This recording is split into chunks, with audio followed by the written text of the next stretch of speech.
এটি বেলুনৰ দ্বাৰা তুমি অতি সহজে বুজিবা যে এখন মহাকাশযান কেনেকৈ ওপৰলৈ উৰে।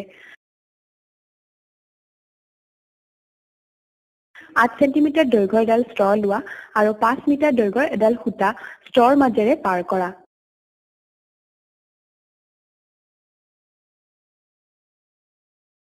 আৰু সূতাডালৰ এটা মূৰ গছত বান্ধি দিয়া।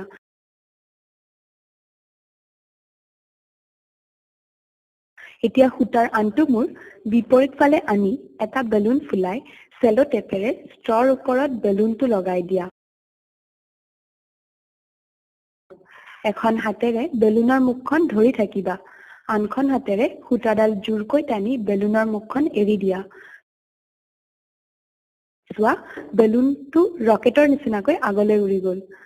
বেলুনটোৰ ভিতৰত থকা বায়ু বেলুনৰ মুখেৰে ওলাই আহিব আৰু সেই বায়ুৱে বেলুনটোক আগলৈ ঠেলিব। সকলো ক্ৰিয়াৰে এটা বিপৰীতমুখী প্ৰতিক্ৰিয়া থাকে। এইখিনিয়ে তোমাক মহাকাশযান কেনেকৈ ওপৰলৈ যায়